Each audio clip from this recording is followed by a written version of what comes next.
Hello and welcome to the channel. Today I'm going to take you inside of Procreate on my iPad and show you how I illustrate this sweet picture for my up-and-coming children's book. I'm going to show you my entire process of digitally watercoloring this illustration. You're going to see it step by step, but also I'm going to share with you what's on my mind. You're going to get inside the artist's brain, so to speak, and I hope it really inspires your own process. I have already sketched a grandma bunny eating lunch with her little grandson bunny, and I'm going to be watercoloring this in Procreate. This is part of a storybook project that I am illustrating, and on my other channel, Picture Book Creators, I show how I storyboard, how I create my storybooks, and on this channel, which is my art channel, I try to stick to the art basics over here, illustration, pen and ink, and really just sharing my process with you. And so today I thought it would be great if I could show watercoloring this sketch that I have. Now, if you notice this funny vase of flowers here, I'll turn that layer off, but it just gave me an idea for composition for me to grab some clip art and throw it in there and see if I want to sketch a vase of flowers. And if I want to do that, I'm going to do it later. I do want to make the surroundings of the grandma bunny and little bunny to be homey, so I'm not sure if I'll put a plant here. Composition wise though, I didn't want to divide the bunnies. I wanted their line of sight to be fluid, so I may not even put a corner to the room. I may have a plant on this side or a short one in the middle. I haven't decided, but today let's do the painting. So whenever I'm illustrating a piece of art and a picture book, I do choose a palette, and Procreate makes palettes really great because you can do clusters of your colors, you can name them. And so I have a very specific palette that I'm working on my picture book, and I stay very closely in this palette so that all of the pages of my book are in continuity, and so that's what I'll be using today is that palette. So for this palette, I specifically do the table a certain brown, and the grandma's dress is always certain blue, and the little bunny's shirt is always certain green. So I'm just going to go for it, and you're going to see me use about 4 different watercolor brushes, and I will link below the artist whom I purchased the brushes from. I am not affiliated or sponsored, but you can see what I'm using. And they are released commercially so that I can use them in my picture books. I think that's fabulous. I'm very thankful for that. I notice here that Grandma Bunny's ear, let's go to that layer. Grandma's bunny's ear doesn't have the little inner markings, so I'll give that to Grandma right now. Oops, wrong color. Let's grab this color. And let's give it a little fur there. And then that ear is facing away, so it's good just as it is. So let's get painting. One thing to make sure of is that you're always painting under the other layers. So I always have sketch layers, and then I paint underneath them, and then the outlines kind of block in any messes. But with my style, I don't mind if I go a little out of the lines either. And sometimes I have to start over if I don't choose the right size brush. So I'm looking for the size that I choose to tuck up nicely to the outline, yet I'm being somewhat loose with it because I don't mind if I go out of the lines a little bit, and that's just kind of how my style is. I do the tabletop, and then I'm going to smudge these closed a little bit because I got a couple like little gaps there, and the smudge tool works really well for filling in those gaps. But as you can see, I stopped for just the tabletop, and now I'm going to go again on the table edge, but the great thing is that I overlap slightly on some of the previous watercolor, and it gives a nice texture and a little bit of shadow. I'm gonna do basically one pass over on the whole table, and then we'll go in and on the edges and the grooves, we will create more dimension. One of the reasons that I like only using a few brushes in a project is as well, it creates a continuity to the brushes, and sometimes there's long periods of time between me getting to work on the pages of a picture book, and I can pick up where I left off if I'm using minimalistic colors and brushes.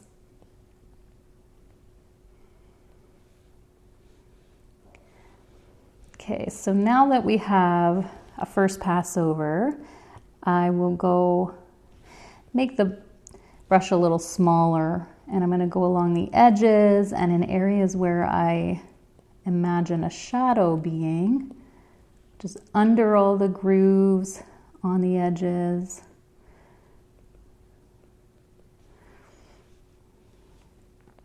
I never overthink the light source in any of my art. You'll notice that with other videos on the channel.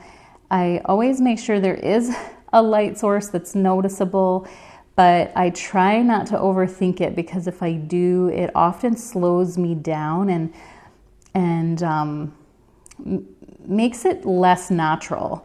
So even right now, as I'm creating the shadow for this bowl, I'm thinking of the light sources coming in maybe from a window behind Grandma. So there would be shadow here, and then here, and then under her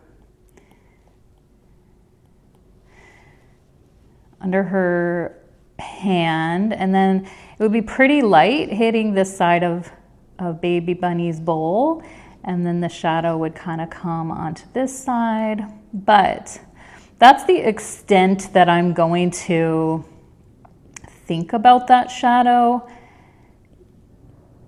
I've really learned to just trust my intuition to be able to go quickly. And I mean, down here it would be dark, so I could probably fill it in more, and it would be pretty dark down here, like no light getting down there. Little bit of light coming across here, but probably less over here. And so I just try to go intuitively.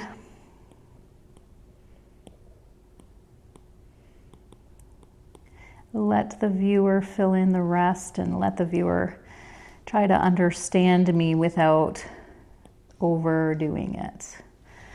And then I am going to choose a slightly different tone for the chairs, just to break it up a little.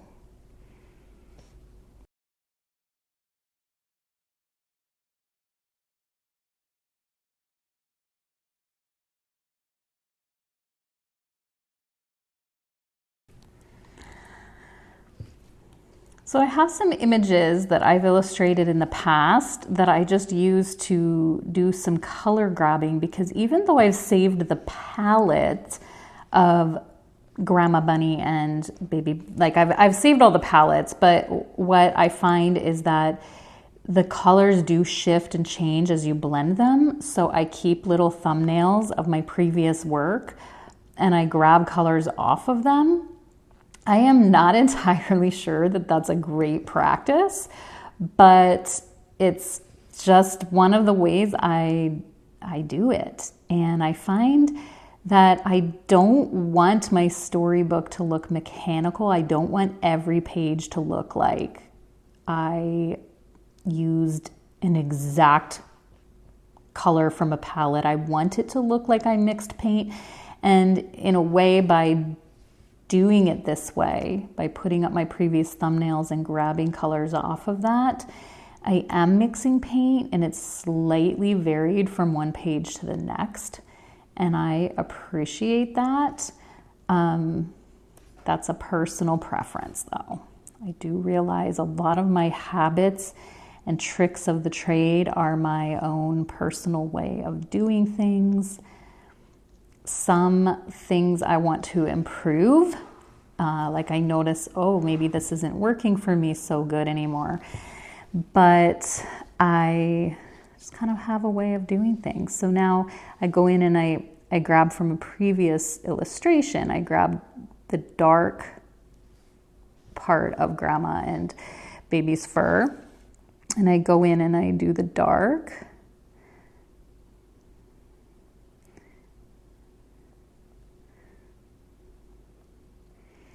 If it doesn't seem to blend well, that's okay. I'll take my blender to it in a moment.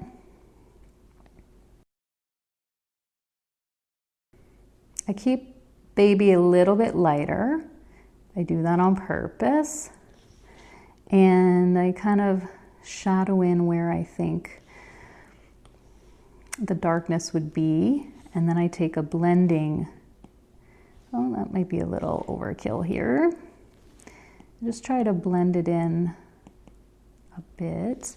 I'm going to switch brushes. I don't like how this is smoothing it out so much. I'm just going to switch to something with a little more texture. Blend. Blend. Okay. Try to get some light up into there. I might have to go over it with some more light.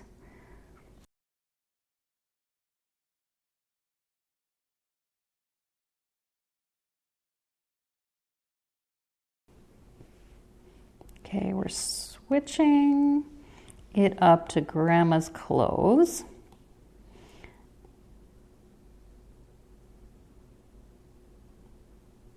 I accidentally picked up my brush there, and I don't want to pick up my brush until I start adding shadows. And there's a reason for that, because once you pick up the brush, this particular watercolor brush has a certain overlap look, and I don't want to start overlapping until I'm ready for shadows.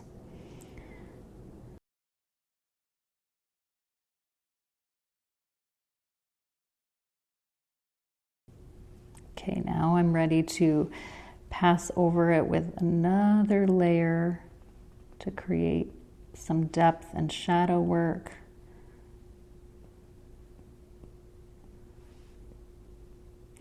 I'm working lighter with my pen, not pressing quite as hard as the first time.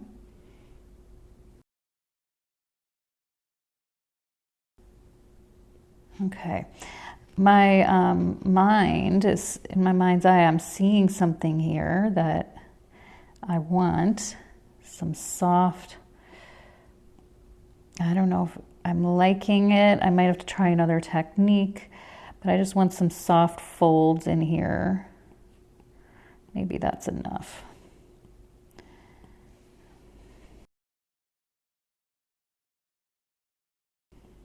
Okay, so anywhere where I went a little too far out of the lines, I am gonna go with a clean eraser.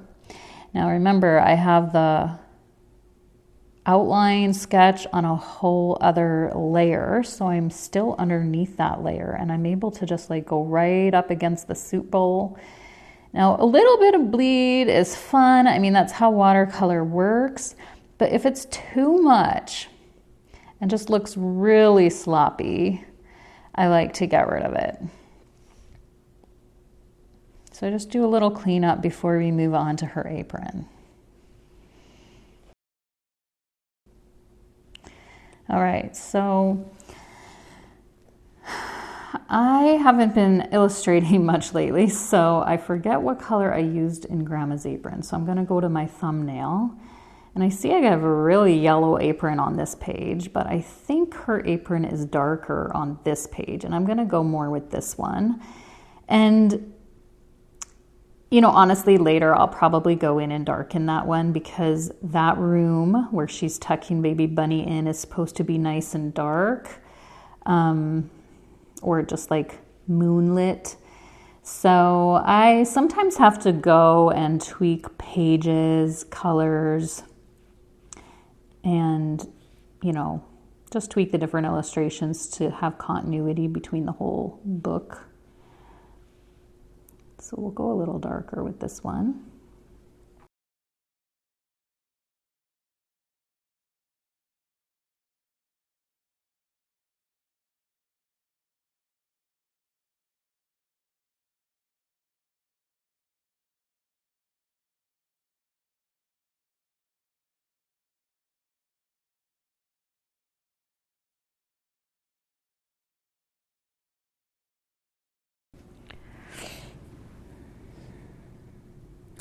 What I'm gonna do is grab a background from this one and go in, and I'm gonna put that in. I don't know if it will be my final background for this page, but I just feel like I need something solid behind the bunnies. And actually that's kind of nice for their soup bowls to be that background. So I may just go and make the rim of their soup bowl this color. It's a color that I've been using throughout the storybook. We'll do the rim. And this is the same color that I used to add a little bit of color into their cheeks and nose.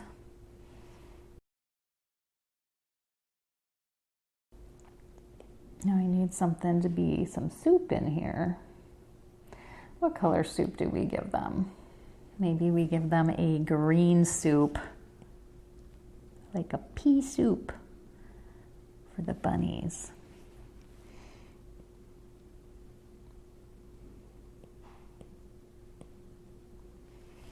And then I'm gonna go back to this color here, back up to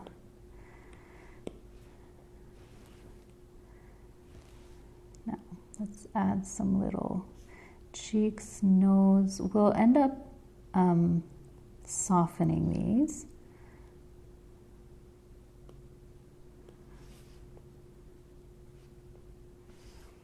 Now we grab the smudge tool and I soften them out a little bit.